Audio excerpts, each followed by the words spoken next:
Bonjour tout le monde, bienvenue à vous, chers choisis de Jésus.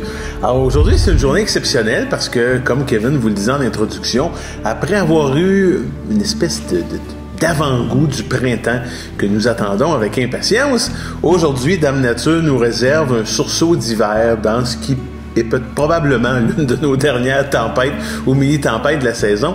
Alors, on est heureux d'accueillir ça parce que, bon, la température, on n'a pas le choix, mais de manière encore plus intéressante, aujourd'hui, c'est la Journée internationale de la femme. Alors, mesdames, nous vous saluons d'une manière particulière et nous vous donnons à ce que vous sachiez tout l'attachement que nous vous portons. Et là, quand on parle de femmes, nous, quand je parle de nous, M. Lachance et moi, on a le plaisir, le privilège d'être mariés à des femmes. Alors, ça nous amène dans le sujet du jour. On veut parler du livre de M. Lachance, Pour le bonheur du couple et de la famille. Alors là, je dois vous dire, par exemple, M. Lachance, que là-dessus, j'ai plus l'intention de me mettre en mode écoute qu'en mode placotage parce que vous avez quelques printemps d'avance sur moi en termes d'expérience. Alors, j'ai pas la prétention de vous apprendre grand-chose. Alors, je suis curieux de voir ce que vous avez à nous dire. Ouais. Ben, sur ce plan-là, je dois te dire que je pense que moi aussi, j'ai tout à découvrir. Mais même après combien d'années, Marielle? 62 ans. Mais j'aimerais tout de même me prendre un petit moment, comme nous sommes toujours dans la période du carême, ce temps de réflexion. J'aimerais prendre un petit peu de temps pour se recueillir, pour demander à l'Esprit Saint de venir nous envahir de ses pensées. Nous savons que il y a beaucoup de souffrances présentement dans nos familles, dans les couples. Et cette souffrance-là, elle est souvent occasionnée, on pense toujours qu'elle est occasionnée par des autres, mais elle est aussi occasionnée par notre façon de penser, notre façon de voir, notre façon de juger, notre façon d'être. Et nous avons à demander au Seigneur, ce que je demande comme grâce aujourd'hui au Seigneur, c'est qu'il vienne nous accorder la grâce que nous puissions nous remettre en cause, nous, dans nos relations familiales, afin que nous puissions découvrir ce qui ne va pas, ce qu'on peut améliorer, nous. Parce que lorsque nous vivons une difficulté, une souffrance, parce que je ne vous cache pas que parmi mes 30 voyages que j'ai faits en Europe depuis la mission, des souffrances que j'ai le plus entendu parler, c'est des souffrances au niveau de la famille, au niveau du couple, au niveau des enfants, au niveau des parents, au niveau de nos frères, nos sœurs, les divisions qu'il y a à l'intérieur de la famille. Et ça, alors lorsque nous vivons une souffrance comme ça, puis la souffrance est très grande, parce qu'on nous dit que les chiffres nous démontrent que sur 2 couples, il y en a un qui se sépare. Et ceux qui essaient de refaire une deuxième union, c'est 3 sur 4 qui se séparent. Alors donc, parce que, et là on peut bien dire, ça dépend toujours des autres, mais il y a peut-être une petite part qui dépend de nous. Moi, j'aimais dire à quelqu'un, même si je crois que souvent c'est 50-50, mais j'aimais dire à la personne, parce que lorsqu'on rencontre une personne qui vit une souffrance, elle nous parle de l'autre, et c'est l'autre qui n'est pas correct, parce qu'il a fait ci, puis il a fait ça, puis etc., etc. Moi, je leur disais, il se peut que la souffrance que tu vis dans ton couple, ça dépend 90% de l'autre. Mais est-ce que ça se pourrait qu'il y ait un 10% qui dépend de toi? Bon. Alors, le 90%, là, t'es pas capable de le changer. T'as essayé? Ça fait X temps, là. T'as essayé de le changer, regarde ce que ça a donné. Bon. Alors, donc, ça sert à rien de travailler là-dessus. Tu perds ton temps. Et puis, tu ne fais qu'amplifier la situation. Est-ce que tu pourrais regarder le 10% qui vient de toi? Puis peut-être que si tu changeais ce 10%-là, ça pourrait changer des choses. Et au lieu de retourner, uniquement mettre le focus sur l'autre, si notre regard se tournait vers Dieu, puis dire, Seigneur, qu'est-ce que tu veux m'apprendre, toi, à travers cette situation que je ne comprends pas? Qu'est-ce que j'ai à découvrir? Ouvre mes yeux, ouvre mes oreilles, ouvre mon intelligence, ouvre mon esprit, afin que je puisse bénéficier de cette situation-là que je ne comprends pas et que nous acceptions de nous poser les questions. Je pense que les questions suivantes qu'on peut se poser, c'est qu'est-ce que moi, je peux changer pour améliorer la situation? Je pense que c'est la première question. Qu'est-ce que je peux changer, moi? Puis, la deuxième question qu'on peut se poser, est-ce que je suis un être d'amour? Quand je parle, est-ce que je contribue à répandre l'amour ou si je crée la division? Quelle sorte de personne je suis, moi? Et puis, troisième question, quelle est la place que Dieu a dans ma vie? Ça pourrait être la première. Ça devrait être la première, mais là, je l'ai mis. En tout cas, hein? Quelle est la place que Dieu a dans ma vie? Si Dieu n'est pas présent, est-ce que ça se peut qu'il me manque quelque chose, justement, n'étant pas branché sur la source de l'amour? Ben, je ne peux pas la répandre. Est-ce que je m'accepte tel que je suis? Parce que j'ai remarqué qu'il y a un lien très étroit entre la façon dont on s'accepte soi-même et de la façon dont on accepte les autres. Et lorsqu'on rencontre quelqu'un qui nous parle que les autres ne sont pas acceptables, qu'ils ne sont pas capables de les accepter, et quand on leur pose la question, toi, comment tu t'acceptes toi-même? Souvent, la personne nous dit, ah ben moi, là. Alors donc, c'est qu'on a à s'accepter, demander la grâce de pouvoir s'accepter soi-même tel que je suis. Est-ce que je suis capable d'accepter l'autre tel qu'il est? Parce qu'il est différent. Est-ce que j'accepte que dans cette différence-là, il y a une complémentarité comme couple? Nous avons une complémentarité. Les enfants ont besoin d'avoir un père qui est différent de la mère, puis etc., mais des tempéraments.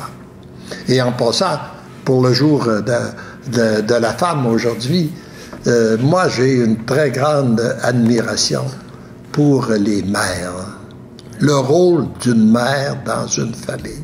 Et ça, je pense que ça n'a pas été suffisamment valorisé dans notre société. Parce que nous le voulions ou non, nous avons tous été marqués par notre mère. Soit d'une façon positive ou d'une façon négative, mais nous avons été marqués. Oui. Alors donc, la mère joue un rôle que je dirais que le père ne peut pas jouer. Le père a aussi un rôle, mais il est différent. Un rôle primordial. c'est primordial, c'est fondamental.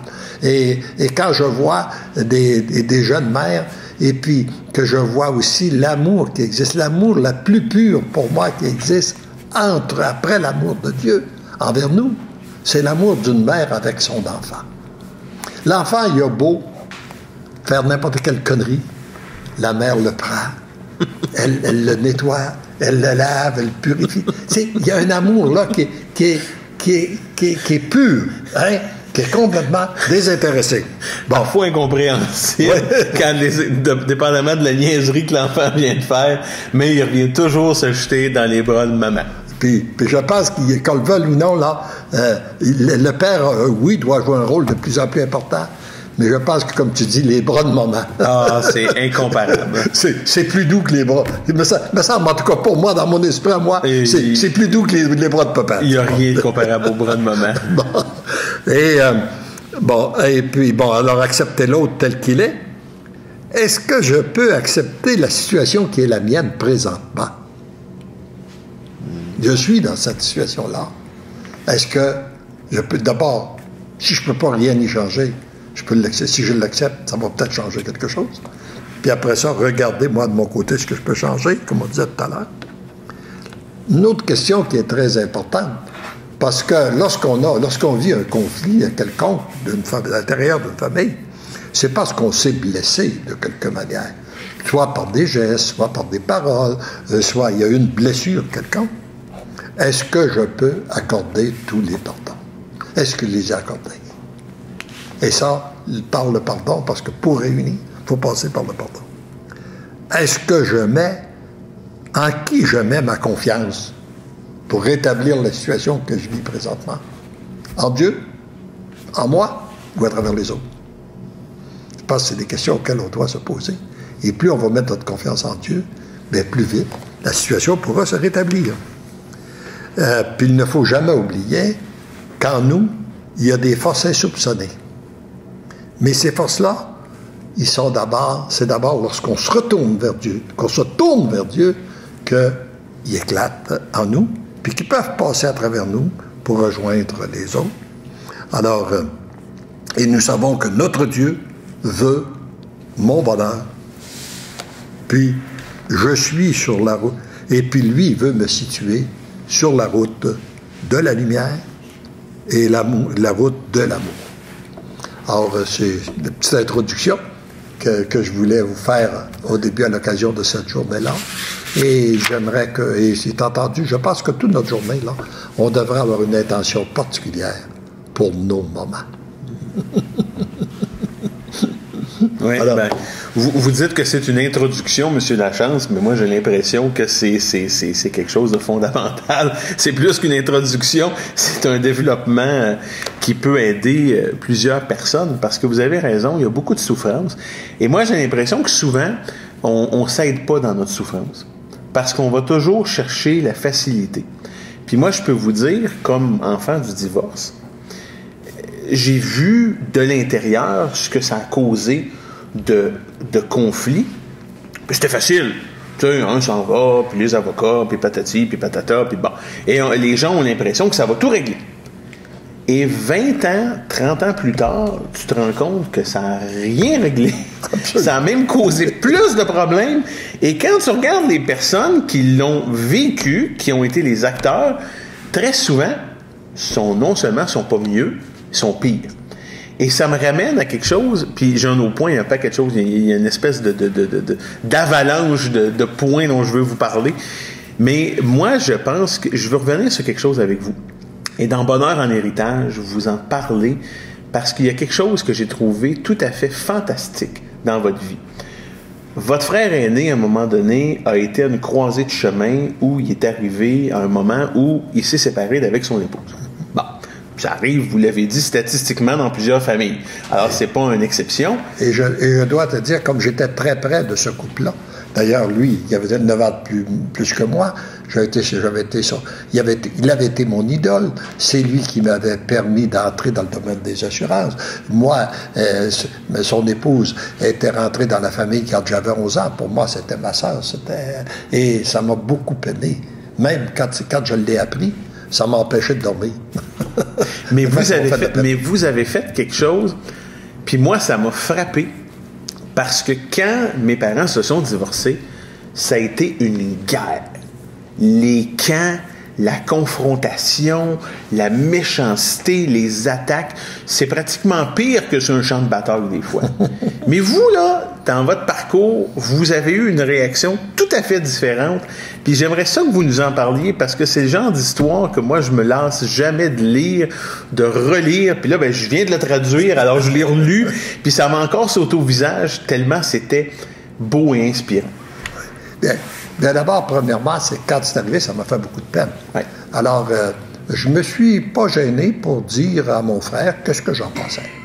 Mais j'ai dit, je vais te le dire, je vais t'en parler une fois, je t'en parlerai plus.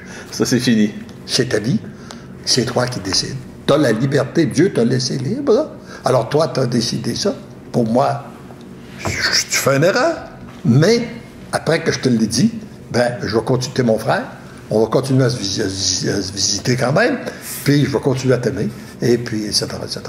Puis là, ben, quand j'ai vu qu'il y avait un problème, là, naturellement, c'est que le problème après, ben, l'argent est un bon moyen pour se quereller.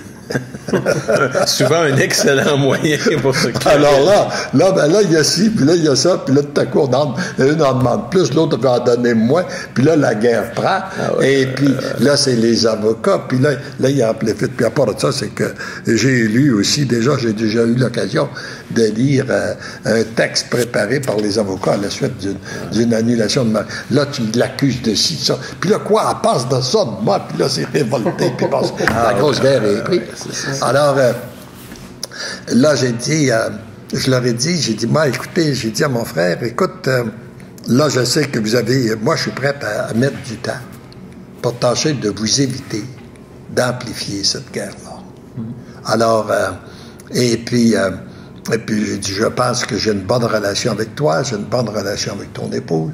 Je pense que je serais peut-être la personne la mieux placée pour tâcher de vous aider. Et puis, j'ai pris une journée, je me suis en allé, tous les deux, ils demeuraient dans un petit village, à peu près à 1 heure de route de chez moi. Alors, j'ai dit, je vais prendre une journée, je les ai tous les deux, et puis là, pour les rencontrer tous les deux. Fait que là, j'ai fait la navette entre les deux. Toi, qu'est-ce que tu es prête à lui donner? Toi, qu'est-ce que tu demandes? Où est-ce que c'est? Puis là, par contre, là, j'ai voyagé. J'ai passé ma journée entre les deux. Et avant, il faut dire, par exemple, que pour ne pas me mettre les pieds d'un plat, j'avais consulté un avocat qui avait fait beaucoup de séparations, de divorces. Puis, après de l'avoir fait pendant un certain nombre d'années, il m'avait dit, moi, je ne peux plus faire ça. C'est trop déchirant. Ça me fait trop mal. À l'intérieur de moi, je suis plus capable de faire pratiquer ce droit-là. Je vais l'arrêter. Mais il m'avait donné tout de même des conseils sages. Et puis, à la fin de la journée, là, on s'est entendu sur tous les points. Il s'agissait de remettre ça entre les mains d'un notaire, d'un homme de droit pour venir sceller l'entente. Toutes les ententes étaient faites, étaient consenties d'un côté, étaient acceptées d'un côté comme de l'autre. Et quand j'ai parlé de mon résultat de la journée, à l'avocat qui m'avait conseillé, il m'a dit, ils ne sauront jamais la quantité de souffrance que tu as épargné. Et aujourd'hui, il se fait beaucoup de conciliation là-dedans, au moins. Ça, je pense, je l'encourage fortement, parce qu'il n'y a rien de mieux. Puis moi, j'avais toujours appris que la plus petite entente, ça, c'est un vieux dicton que mon père, que j'ai entendu bien des fois de mon père, la plus petite entente est meilleure que le meilleur des procès. Ah oui. J'ai déjà entendu la même chose d'un juge. La pire des ententes est meilleure que le meilleur des procès. Oui. Un juge m'avait déjà dit ça, un vieux juge, que la pire des ententes, c'était meilleur qu'un jugement, parce que quand le juge frappe le coup de marteau, c'est fini. Il n'y a pas de considération, J'ai toujours resté avec une image qui m'a marqué là-dessus, sur ce plan-là. Quand on était jeune, on recevait pas beaucoup de revues. Il y avait le bulletin des agriculteurs, la ferme, la terre de chez nous, le messager Saint-Michel, des hebdomadaires, l'écho de Frontenac. Bon, en tout cas, ça se résumait à peu près à ça. Mais c'était surtout des hebdomadaires ou des mensuels. Et sur une des revues, il y avait l'exemple de 2 cultivateurs qui s'étaient querellés. Ils avaient été en procès au sujet d'une vache. Parce que la bataille avait pris, il avait fait une transaction, puis il avait été en procès. Et puis, on nous démontrait le résultat. C'est que celui qui avait gagné avait tiré la vache par les cornes. Celui qui avait perdu, il tirait la vache par la queue. Et puis, en dessous, il y avait les 2 avocats qui tiraient le lait, qui extraient le lait de la vache. C'est une bonne caricature, ça. Mais je pense que c'est encore pas mal vrai. La caricature demeure actuelle. Mais vous savez, quand vous parlez de ça, puis quand on parle de vie de couple, on parle de vie de famille, moi, je pense que c'est une grâce dans une vie que de pouvoir vivre ça. Moi, je le vis depuis plusieurs années, au-delà d'une décennie avec ma douce. Mais il y a toujours un lot de souffrances, de blessures. Puis j'en ai vécu une cette semaine, M. Lachance. Ah oui? Ah oui, j'en ai vécu toute une. Je pensais que j'avais tout réglé. Écoutez, c'est un processus parfois très long. Moi, je suis pas un cuisinier. J'ai gardé, et je fais souvent des blagues avec mes enfants, moi, je suis un spécialiste en culture estudiantine. Oh, mon Dieu. La cuisine estudiantine. Donc, les croquettes de poulet, de la pizza, puis des choses comme ça. Enfin, bon. Et là, je pense que c'est lundi soir ou dimanche soir, j'ai voulu me faire quelque chose, puis il me manquait un ingrédient. Alors, je me suis retrouvé avec un bol de sauce puis un pain. Et là, quand Audrey m'a vu, elle a le découragement dans son regard. Et là, elle est allée mettre un statut Facebook en disant « Grosse révolution culinaire. Mon chum vient de se faire à souper avec un bol de sauce puis un pain. » J'ai rarement été aussi atteint. Parce que là, je me venais de me faire débusquer. Vous pouvez bien rire. Vous pouvez bien trouver ça drôle, M. Lachance. Merci, M. Lachance. Là, je me sentais mise à nu j'étais blessé. Puis là, je vais vous dire, je suis sauté comme un lion. Là, qu'est-ce que t'as osé faire? Puis tu viens de m'humilier. Et là, je vais vous avouer que j'ai été fâché. Et comme la plupart du temps, quand on est fâché, je vais l'avouer, je suis pas parfait, je suis très humble, j'ai été rasant. Mais pas à peu près. Comme je peux l'être. Les dents étaient bien aiguisées. Alors, j'ai été mesquin. Puis, je demande pardon à Audrey parce que depuis ce jour-là, je fais des blagues avec elle quand on parle de nourriture. Je dis toujours, écoute, tant que c'est pas de la sauce avec du pain, on va être correct. Mais c'est un travail de tous les instants, là. Parce qu'on parle de mariage puis de vie de couple, puis ça peut paraître facile, ça peut paraître aisé. Regarde, on parle de vie de couple, je vais me joindre à toi. Bon, voilà. Est-ce que t'en as mon bol de sauce puis le Non, je l'ai laissé, là, je l'ai laissé. On aurait peut-être pu y goûter, là. Pas sûr que vous auriez trouvé ça bien bon. En tout cas. Même M. Lachance qui s'en mêle contre moi, je suis fini. Je suis faite. Mais c'est vrai, par exemple, que moi, sur le coup, j'avais trouvé ça comique, mais ça l'avait réellement blessé, là, vraiment. Puis là, j'ai dit... c'est venu me chercher. Oui, c'est vraiment venu chercher. Puis j'ai dit, je viens de faire une erreur, fait qu'on va faire une amende honorable, on va la réparer. Mais ça arrive souvent que... non, je sais pas vraiment par où commencer. Par le début, ça va. Ouais, par le début. Tu sais, on se donne des objectifs en tant... C'est ça, par la sauce. On se donne des objectifs en tant que couple puis en tant que famille. Puis je pense que c'est un objectif partagé. J'ai toujours voulu que mes enfants admirent le couple qu'on était puis la famille qu'on était. Parce que, pour diverses raisons, je peux malheureusement pas dire que c'est le cas de mes parents. Marc peut pas nécessairement dire que c'est le cas de ses parents à lui. Nécessairement, je ne peux pas le dire. Puis, je me suis dit, mais semble que j'aimerais donc ça que mes enfants disent qu'ils sont fiers d'avoir les parents qu'ils ont puis qu'ils aspirent à être comme leurs parents. OK? On est loin d'atteindre notre objectif. On a encore bien du travail à faire. Vous êtes sur la bonne voie. On est sur la bonne voie, c'est sûr. Peux-tu reculer ta chaise un peu, chérie? Vous êtes gentil avec nous autres, monsieur Lachance, ce matin. C'est ça. Ce qui fait en sorte que parfois, on a des bonnes... Regarde, on s'engueule, OK? On se chicane, puis, tu sais, regarde, c'est pas le fun. On a des prises de bec. On a des prises de bec à un point tel où parfois notre plus vieille nous dit, regardez, là, faites donc la chose facile, là, puis divorcez donc qu'on en finisse, tu sais. Puis moi, à chaque fois que j'entends ça, je suis comme « Oh, c'est pas ce que je veux entendre de la part de mes enfants. » OK? Mais en même temps, je veux que ma fille comprenne que je divorcerai pas de mon mari tant et si longtemps que j'aurais pas trouvé la meilleure manière de communiquer avec lui. Tu sais, pourquoi divorcer avec quelqu'un? Tout simplement parce que t'es pas en mesure de communiquer avec lui adéquatement. Je dis pas que c'est le problème de tout le monde. Je dis que nous, c'est notre situation à nous. Faut apprendre à communiquer. Mais la solution facile pour nos enfants, c'est de dire, regarde, faites donc comme tout le reste, puis divorcez-vous. Vous vous entendez pas, vous vous chicanez sur certaines choses, divorcez-vous. Puis moi, je suis comme, non, ma belle. C'est pas comme ça que ça marche. C'est pas parce que tu as un désaccord ouais, que ça vaut la peine de tout jeter par la fenêtre. Puis au contraire, on va s'asseoir, puis on va trouver des meilleures manières de communiquer entre nous. Puis c'est tellement drôle, parce que la semaine passée, on était en train d'avoir une de nos esclandres. Et notre plus jeune, celle de 8 ans, on la voit partir. Faut savoir que nous étions tous les deux campés dans notre position. Audrey sur le sofa, puis moi j'étais en arrière de mon bureau. Et il n'était pas question que ni l'un ni l'autre on bouge de nos positions. Puis vous savez, on parle beaucoup d'amour à la maison, puis on se demande à quel point les enfants, ça les atteint. Ils sont frappés, sont influencés. Notre petite fille va été chercher 2 morceaux de papier et elle a écrit dessus. Non, elle a déchiré une feuille de papier en 2. Bref, elle a écrit « Maman, dis à papa que tu t'excuses. » Moi, elle me donne cette feuille-là, je suis comme... Je regarde la feuille qu'elle a donnée à son père. « Papa, dis à maman que tu t'excuses. » Fait que là, t'es comme moi. Ma petite fille de 8 ans est en train de nous donner ces feuilles-là. Qu'est-ce qu'on fait? On n'a pas le choix. On n'a pas eu le choix. Il a fallu qu'on s'excuse. Ouais. Mais c'est là que j'ai réalisé que, ce qu'on est en train de dire, ce qu'on est en train de leur montrer, de vivre est en train d'avoir un impact. Puis, après ça, je vous laisse parler. Les enfants sont en train d'écouter un film en boucle en ce moment. Ils sont en train d'écouter Ghostbusters 2. Okay?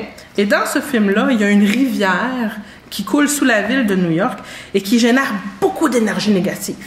Puis la seule manière que les Ghostbusters réussissent à éliminer cette énergie négative-là, c'est en faisant appel à la Statue de la Liberté qui représente le bien.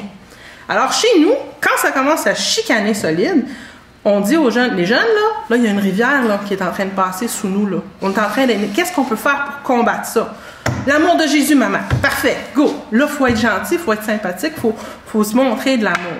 Fait que, tu sais, ça commence à faire son chemin, puis oui, Dieu fait partie de notre vie. Et ce que je trouve beau, c'est de tout ça, c'est de voir comment est-ce que le Seigneur passe. Hein? Oui. Il passe à travers les enfants. Oui. Il passe de différentes façons pour vous rejoindre. Il n'y a rien qui peut rejoindre plus. Tu sais, si ça avait été une personne adulte qui vous aurait dit ça, vous ne l'auriez pas vu de la même façon. On l'aurait envoyé promener. Alors là, vois-tu, le Seigneur passe, puis c'est le même qui nous éduque petit à petit. Puis là, ça me ramène à ce que... un texte ici, pour moi, qui est fondamental, qu'on retrouve à l'endos du bonheur du couple et de la famille. Les difficultés dans une vie de couple sont des occasions de croissance extraordinaires. Oui. À la suite d'un conflit, nous croyons que notre relation ne sera plus jamais la même. C'est vrai, mais elle peut être bien meilleure. Trop souvent, nous croyons qu'il s'agit d'une crise de rupture, alors que c'est une crise de croissance et une consolidation de notre amour. Hein? Oui. D'être capable d'aimer, de pardonner, parce que pardonner, c'est un don au-dessus d'eux, être capable de se dépasser dans l'amour. Moi, c'est qu'on a aimé dire, nous, Élisabeth et moi, quand on a rencontré de nos enfants, ou de nos petits-enfants, parce que quand on est parent, on reste parent longtemps. Hein? Puis quand les enfants ont une difficulté comme couple, ils aiment bien consulter papa puis maman, puis venir nous en parler. Puis c'est ça aussi des petits-enfants. Et d'ailleurs, il y a une chose qu'on a toujours tenté de faire, c'est de jamais amplifier le problème. De jamais dire un mot sur le conjoint. Même s'il nous dit qu'il y a ci, puis il y a ça, puis il devrait être, etc. Jamais dire un mot négatif. Et lui dire, tu l'as choisi, tu as là une occasion de te dépasser dans l'amour. Dépasse-toi dans l'amour. Oui. Et puis le Seigneur va venir rétablir les points. Mais en tout cas, nous autres, on est chanceux, on a une grâce extraordinaire de pouvoir être à votre contact parce que vous êtes un modèle. Vous, Élisabeth. Oui, vous, Élisabeth. Bien, quand je dis vous, c'est vous deux, là, parce que vous êtes deux. Là, on ne forme pas un couple tout seul. Là. Mais je trouve ça extraordinaire, puis je trouve ça très inspirant parce que on le voit dans notre société, vous le disiez en introduction, il y a beaucoup de souffrances reliées au taux de divorce, au remariage. On voit des fois dans nos entourages des familles recomposées. Puis même au cinéma. Je veux dire, ça fait je sais pas combien de films que Marc et moi on regarde, puis on se dit mutuellement, est-ce que tu te reconnais dans ce couple-là tel que personnifié à la télé? Puis on se dit non, du tout. Puis on sait comme oui, mais un jeune là, qui n'a pas une expérience de vie, puis qui n'a pas une expérience de couple, qui se dit, mais ça doit ressembler à ça.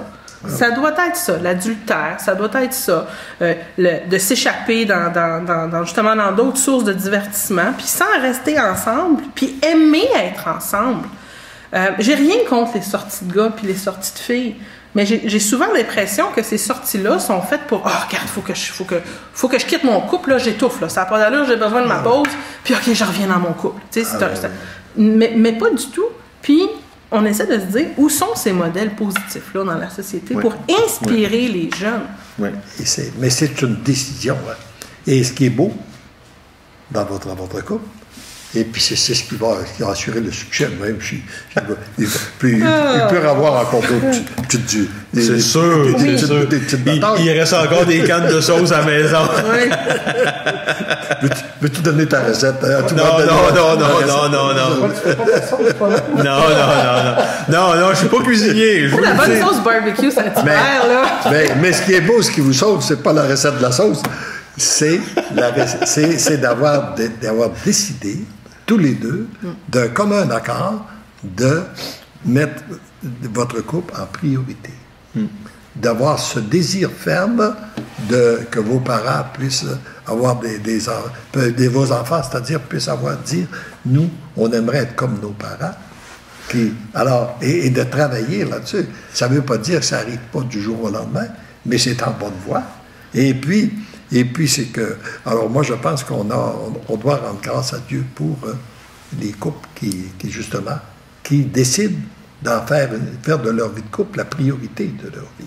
Parce que c'est sûr que c'est un des grands problèmes actuellement dans une société, comme tu le disais, c'est que on regarde aller nos jeunes rendus à 30 ans, puis ils ont souvent une conduite encore comme des adolescents. Ils pensent à leurs amis, ils pensent à la soirée, tu sais. Nous autres, moi, je sais bien, nous autres, moi, c'était pas ça. Le jour où je suis marié, ben, mes amis, ben là, on les verra à l'occasion. C'est tellement... Le jour où on s'est marié, nous, on n'est plus ressortis. Hein? On n'est plus ressortis, on a comme vraiment... Là, on a continué à aller au cinéma, faire des choses comme ça. mais dans le sens où on sortait plus dans des bars. Non. Nous, ça vraiment, on s'est choisi... Plus d'attirance pour ça. C'est ça. Mais ce que j'ai beaucoup apprécié dans votre livre pour le bonheur du couple, c'est quand vous parliez que vous aviez une relation à 3. Ah oui. Puis ça, j'ai trouvé ça intéressant comme notion de placer le Seigneur au-dessus du couple.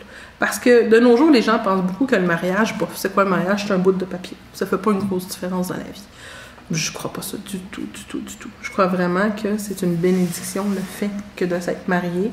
C'est un engagement qu'on s'est pris l'un avant. Malgré tout ce qu'on a pu traverser, l'option de se quitter n'a jamais été sur la table parce qu'on s'est dit, on va trouver une solution, on va trouver une manière de passer à travers ça.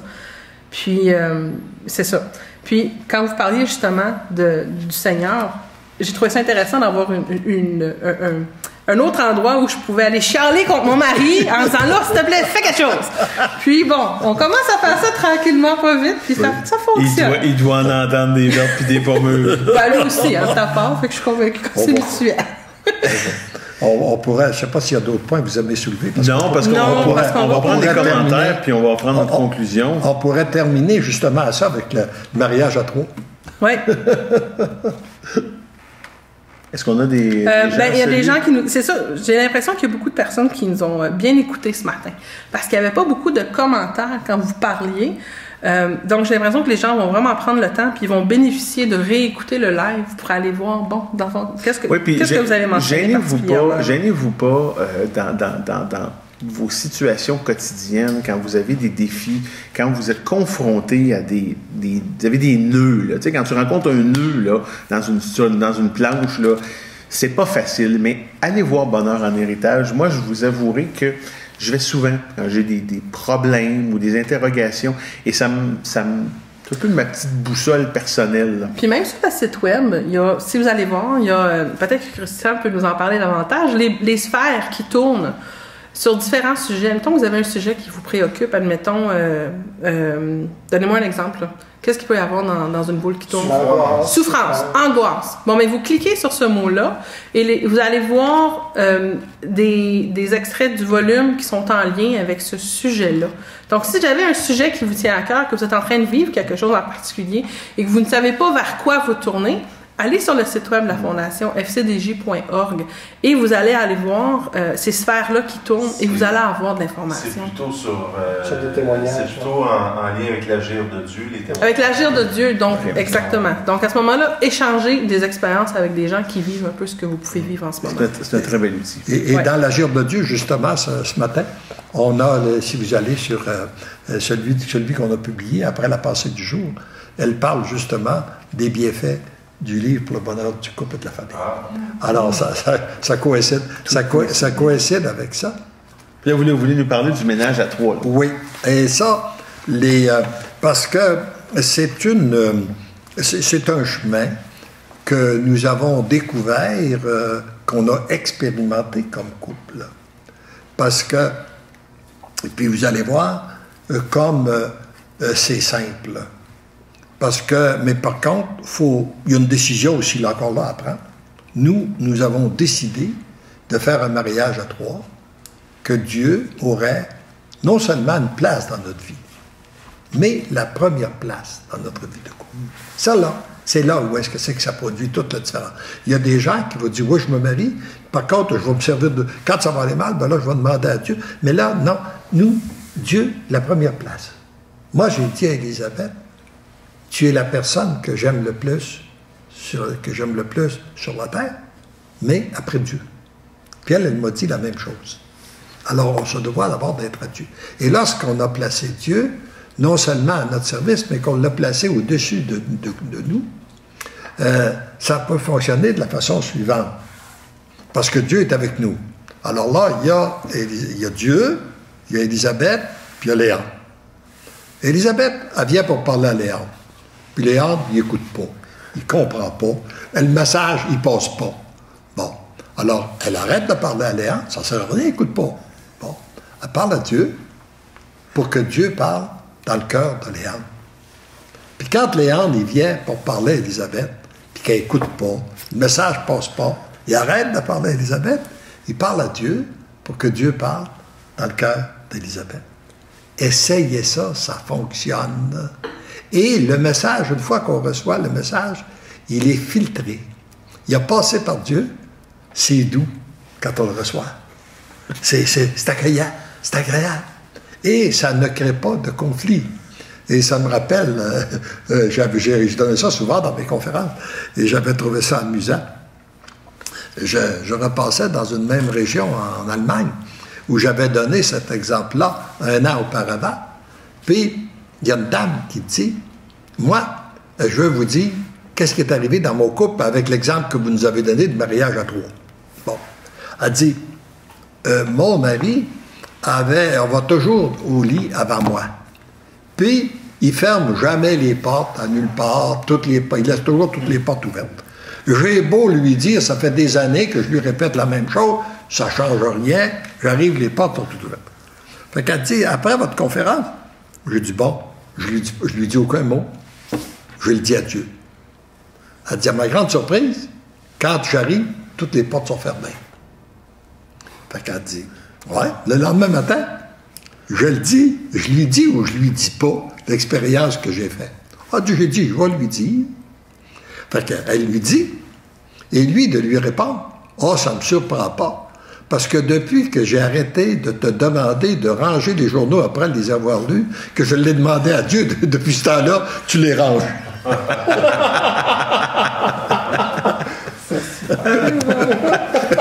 C'est savoureux.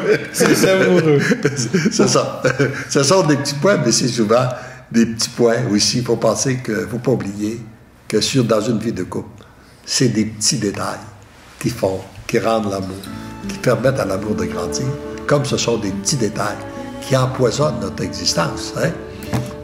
Alors donc, on va demander, en terminant, on aura une intention, je voudrais que tous ensemble, nous ayons une intention spéciale pour tous les couples qui sont en difficulté à travers le monde.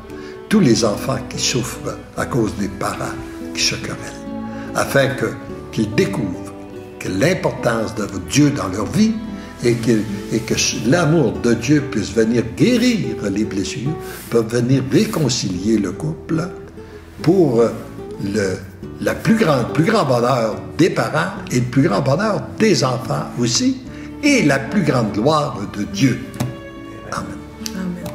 Bonne semaine. Messieurs, dames, je vous fais jouer « Tu deviens l'amour » de l'album 2.